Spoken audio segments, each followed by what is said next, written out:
Good morning. My name's Joey Mogul. My personal gender pronouns, I go by she, they, but if you say he nice, I'm okay with it. I'm honored and humbled to be here today to share with you the story about the struggle for reparations for the Burge torture survivors. And I'm so pleased to be part of this distinguished panel and to learn from all of you today. I admit I'm a little tired. I flew in from Ithaca this morning at 6 o'clock, so I'm also freezing.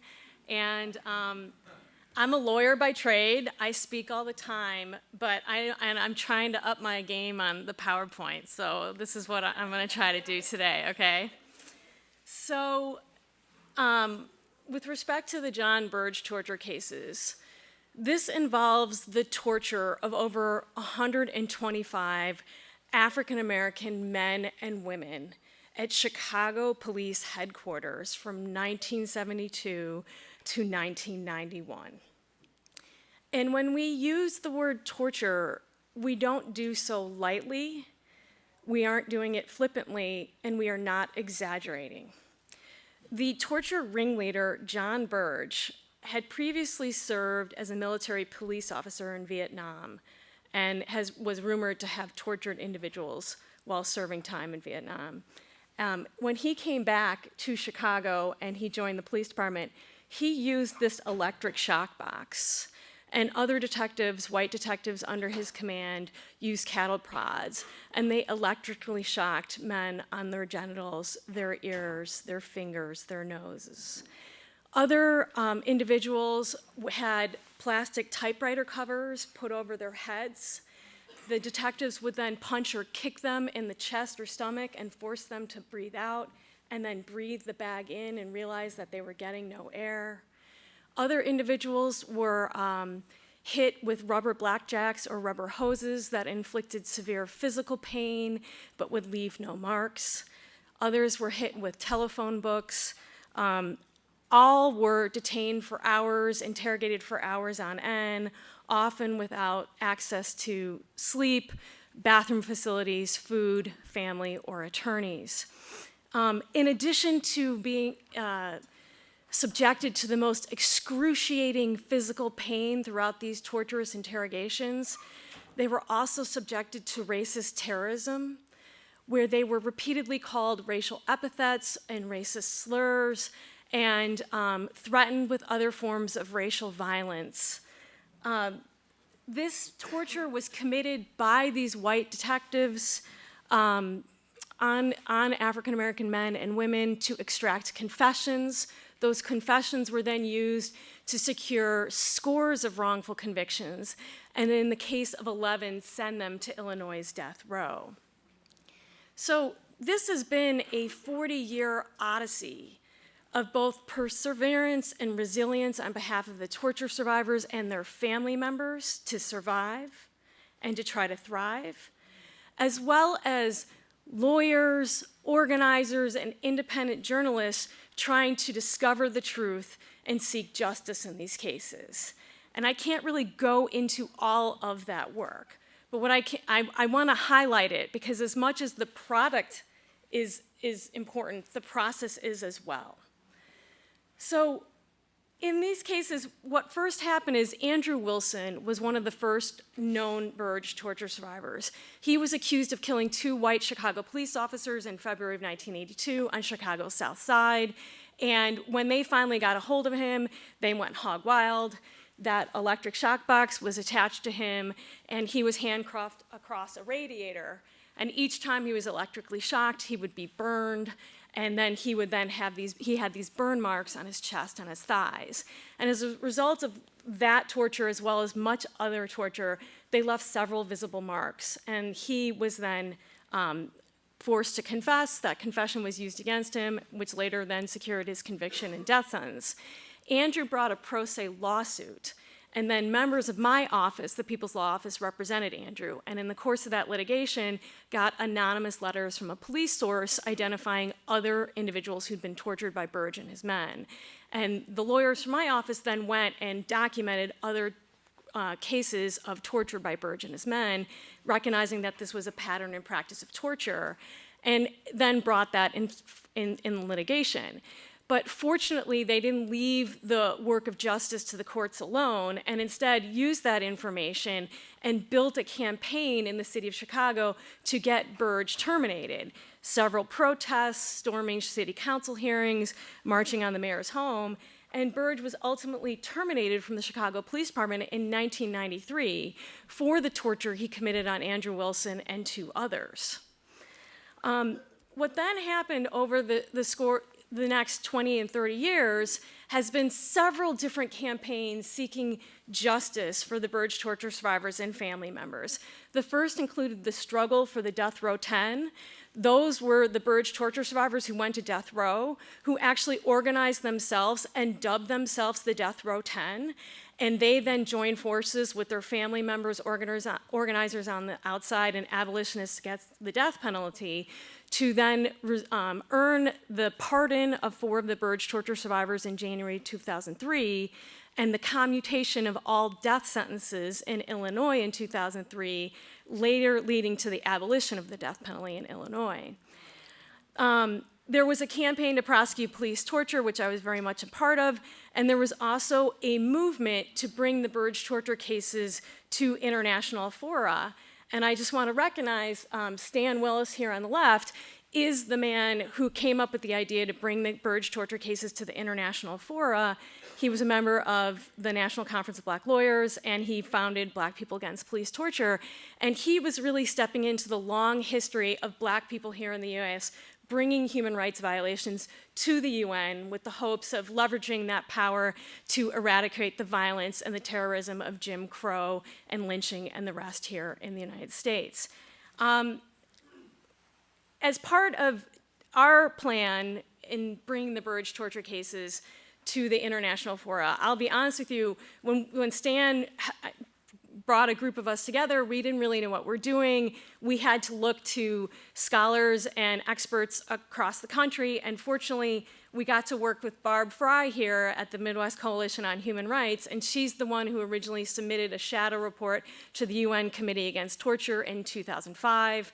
I then had the opportunity to present the cases to the UN Committee Against Torture in 2006, and we got some very favorable findings with respect to the Burge torture cases. Not only did they recognize the import of the Burge torture cases, and again, I want to just say this is a really important issue for us. Often we see law enforcement violence, this racist law enforcement violence by police and by jail guards and prison officials against Black and brown people in our country, and we never call it torture, even though that's in fact what it amounts to be. But when civilians commit violence against each other, the media and politicians are so quick to call it torture, when in fact, arguably it's not, because it often doesn't have a state party inherent in it. For us to then bring the Burge torture cases to the UN and have the UN recognize that it was torture, and to call out our US government, noting that there was a limited investigation and lack of prosecution in our Burge torture cases from Area 2 and 3 police headquarters, and then call on the US government to bring the perpetrators to justice, was a huge recognition for us, to have one of the highest human rights bodies in the world recognize this torture. This was part of our campaign to hold the police officers responsible, particularly Burge in particular.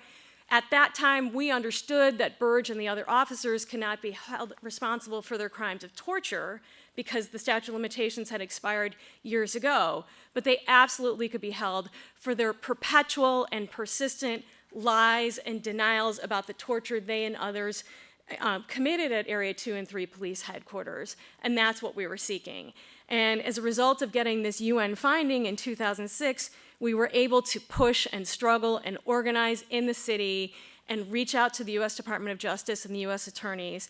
And fortunately, well, at that time, Burge was then indicted a year and a half later after going to the UN for perjury and obstruction of justice. Sorry. And I just want to note and recognize here are 4 of the Burge torture survivors. On the left is Daryl Cannon, then it's Anthony Holmes to his right, Gregory Banks in the back, and to his right, David Bates. You know, there was then a prosecution of John Burge in federal court in June of 2010. Anthony Holmes, there in white, was one of 4 Burge torture survivors who got up and testified against him. Greg Banks in the back did as well. And Burge was ultimately convicted of all counts of perjury and obstruction of justice. And he was subsequently sentenced to 4.5 years in prison. This was very monumental to many of us at the time. We finally thought we got some shred of accountability. You know, we were glad that some of the Burge torture survivors were able to stand up and speak their truth. But it was, I have to acknowledge and really let you know, it was a very hollow victory. The conviction did nothing to meet the material needs of the Burge torture survivors, their family members, or the Black communities they came from. And, you know, in particular, I want to point out, you know, here's Anthony Holmes. He testified against Burge. He was one of Burge's first victims. Burge personally himself hooked him up to that electric shock box, repeatedly suffocated him with a plastic bag. Anthony had the courage and the strength and the fortitude to go up and testify against Burge at his prosecution, both in the guilt phase and at the sentencing hearing. You know, so here's the US government putting him up as a witness, recognizing and believing he's been tortured. But the reality is he could get no financial compensation at this point, and he had no access to any mental health services, like he and so many others, despite the fact that 30 years later, he still suffers nightmares and flashbacks and suffers from the PTSD from both the interrogation he suffered and the fact that for decades, no one believed him whatsoever that he had been tortured. And so here we were thinking, well, here we have this conviction, but it really amounts to very little. And that's when we came together and we started a group called the Chicago Torture Justice Memorials. It was a group of artists, educators, activists, attorneys, and Burge torture survivors. And we started to think and imagine, what would a public memorial look like in the Burge torture cases?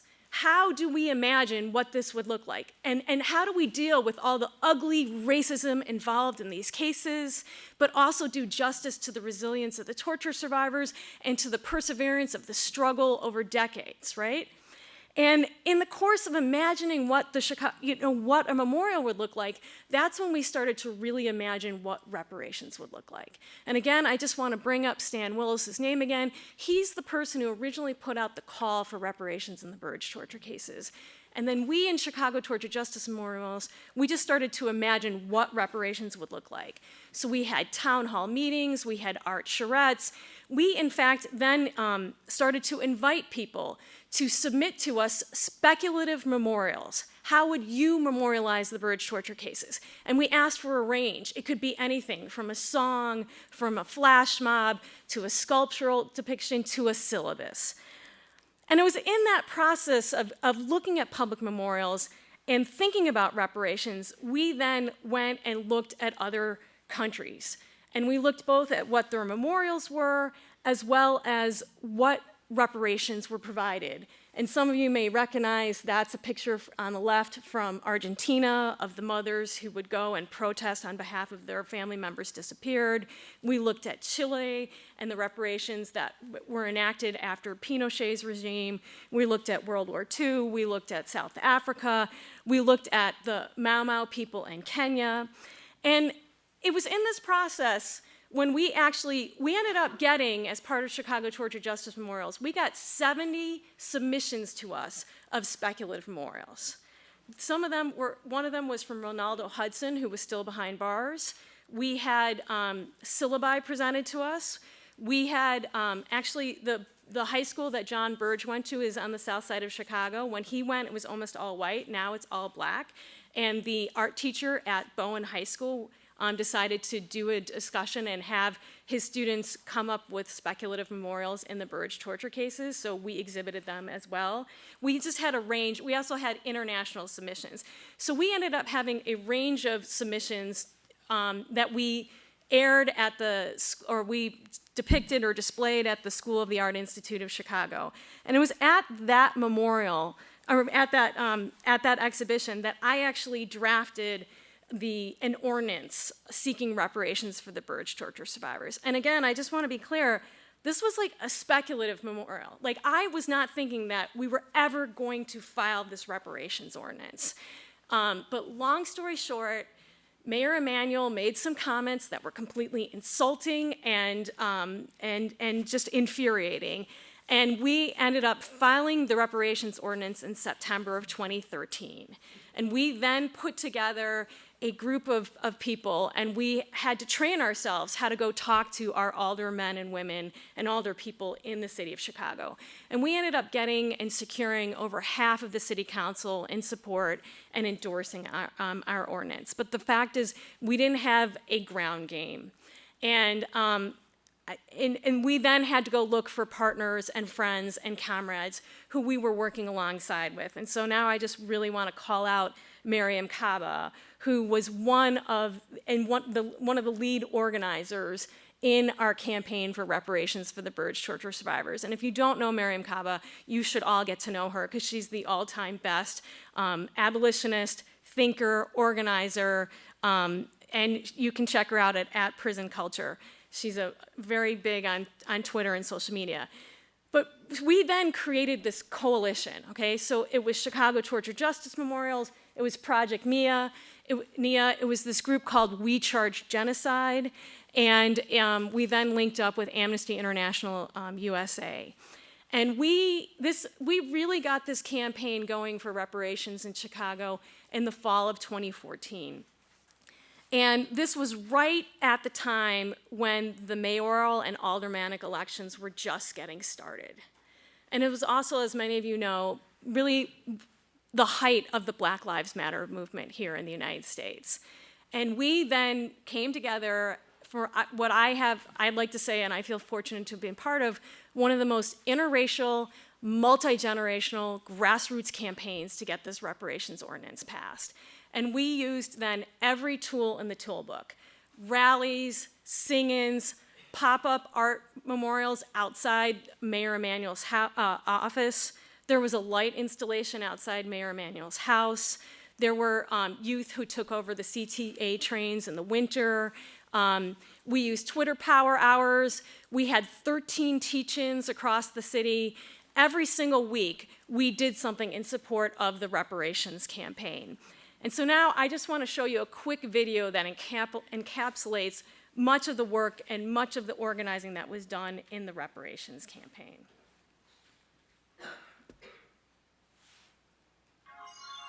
Can you hear? I believe in Chicago. I believe in peace.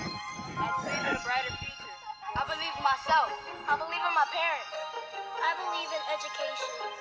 I believe in life. We can make it, our needs are basic. Peace and hugs, with a love blanket. More jobs, more education. Less prison, less incarceration. More occupation, less standing around. This is our city, this Chi-Town. To all my scholars, that's college down. I see your vision young and profound. To all my street gangs, it's time to turn back. Let's switch lanes, get on the right track. It's never too late to reach for the sky. All you need is courage and the will to fly. Gotta have faith when your back against the wall. We learn how to stand, leap up from the fall. I done seen it all, put the guns down, y'all. Write a new song, cause it's time to evolve. Like, yeah, yeah, yeah, yeah, yeah, yeah, yeah, yeah, yeah.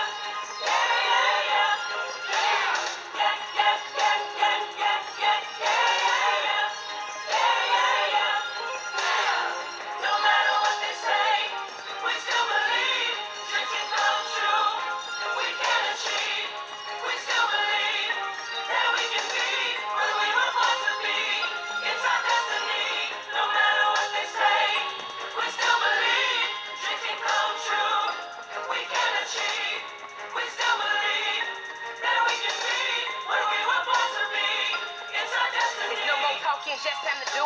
Hopefully the action change starts with you. No more shooting around like a fool. It's time to work hard and go back to school. We all have a purpose, we all have dreams. Mutually exclusive or not those things. Living life matters, young kings and queens. More than a conqueror can handle all things. By any means, it's time to reach conflict resolutions in the streets. Just cause you and I don't agree, don't make me and you enemies. Get it? Bless the child who has their own, who love to speak. Hope on microphones, committed to peace. Chicago, you're my home. Please put the guns down by the end of the song. Like, yeah, yeah, yeah, yeah, yeah, yeah, yeah, yeah, yeah.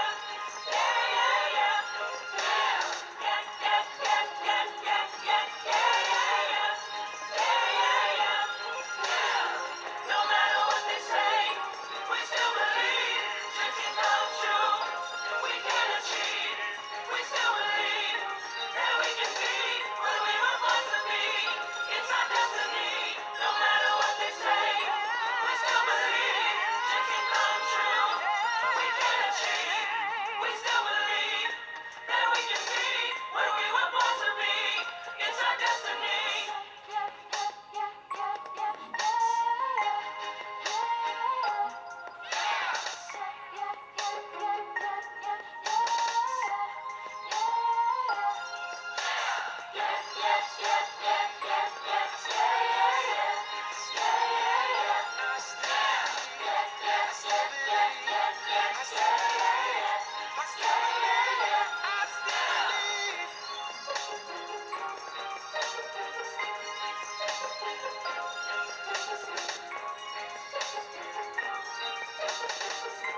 value.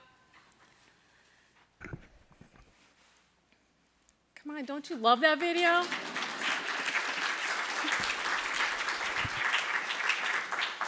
So, you know, when we originally filed the Reparations Ordinance, Mayor Emanuel and his corporation counsel, Steve Patton, came out and said no. Like, they went to the press and they were like, this is not going to happen. We have no legal obligation to provide this. And it basically was like, this wasn't under my watch, right? So this campaign was really important, and we were not going to let it go. And so, you know, in addition to doing all the work we did, we also, you know, we went and in the midst of this election was pushing and passing out these voter cards. And this is just one of the voter cards we passed out. What happened is a week before the election, Mayor Emanuel's corporation counsel, Steve Patton, called us and said, look, we want to negotiate with you, but can you tamp it down a little bit? And we were like, no. And what ended up happening is Mayor Emanuel did not get enough votes to win the primary, and he had a runoff election. And it was then that we had a series of meetings. And so we had both an inside and outside game. People were organizing out the outside while we were going to these negotiations with Mayor Emanuel's administration. Those meetings were intense, they were grueling, and they were exhausting, and they were insulting to many. But at the end of those meetings, we ended up reaching an agreement with Mayor Emanuel's administration, where he agreed to enact and pass our reparations legislation. Now, we didn't get everything we wanted, of course, but every single plank of our reparations legislation was passed. And so in the process of getting the reparations legislation passed, we had a hearing in City Council. And, you know, this is a picture of Anthony Holmes in the well of City Council. And he and David and Daryl Cannon, as well as Mark Clemens, 3 of the Burge torture survivors, testified. And it's a moment that I want to recognize, to go from being tortured in a police interrogation room to then spending decades in prison, to then walking to the well of a City Council hearing. And our City Council was packed at that time. And getting to speak their truth, and getting to be heard, and getting to be believed was a really transformative moment. As a result, on May 6th, the City Council did pass our reparations legislation. And we were able to get 30 Burge torture survivors and family members present. And not only did Mayor Emanuel publicly apologize to the torture survivors, the torture survivors also got a standing ovation from the alder people, which was monumental. What we got in the reparations legislation was a $5.5 million reparations fund. And this allowed, eventually 57 Burge torture survivors got $100,000 or close to $100,000 for the torture they endured. The reparations legislation also included education about the Burge torture cases. So now it is part of the Chicago public school curriculum to teach the Burge torture cases to all 8th and 10th graders. As I mentioned, we got a formal apology from the city of Chicago for the torture that occurred under Burge's reign. All the Burge torture survivors, their family members, and we insisted and we fought for their grandchildren, get free enrollment in Chicago city colleges, because we wanted them to understand the legacy of harm that this torture took. And how that's still that's still an issue to be dealt with today. We now also have a counseling center on the south side of Chicago. In fact, it's called the Chicago Torture Justice Center, that provides mental health services, social services, and other services to the Burge torture survivors, their family members, as well as all police violence victims in the city. And that's the first of its in the nation. And just so people know, there are centers throughout the country, there's about 20 of them, including one here in Minneapolis, the Center for Torture Victims, that get federal funds to provide services to people who've been tortured. But to get those federal funds, they are limited to providing services to people who've been tortured outside the United States. Because again, we don't want to recognize the torture of Black and brown people here in the United States. So this is the first center of its kind and it provides services to people who've been tortured here in the United States. And I hope that this is something that will be replicated in other cities and other places across the United States. And finally, we got the erection, they agreed to a public memorial for the Burge torture survivors. I will say, though, we are still struggling to get this enacted. And now that Mayor Emanuel is not running for re-election, they've promised us land, but they've not promised us any money. In fact, they've not committed a single dime to help us enact this. But, you know, this is a 40-year struggle. We've never taken no for an answer. We will build this. But I ask those in the audience, if you have skills, ideas, funders, you know, of how we can help build this memorial, we will get it done. It's not, you know, it's not how, it's gonna be when, you know, we will make it happen. But I invite all of you, please, to come help us make this a last marker that we need to get. This is just one of the photos from the celebration on May 6, 2015 of the passage of the reparations legislation. We did see this very much as a victory. This is the first time a city in the United States has provided any redress for racially motivated violence, state violence. We think that this is the first time the word reparations has actually been used in any legislation whatsoever. And you all probably know better than I, so if I'm wrong, you tell me, but that's what I think, and that's what I understand. And finally, we made the city of Chicago pay money to the survivors and their family members and to the Black communities when they had no legal obligation to do so. But they certainly had a moral one, and we made them stick to it. So again, you know, the last thing I want to say is, you know, I'm someone who's spent a lot of time, and I continue to litigate cases against police officers and prison officials. And I believe in litigation, I do. I will say, though, I also spent a lot of time seeking the prosecution of police officers for the racially motivated police violence. And you know, I really do not believe in that as a remedy anymore, and very much have been moved towards abolition.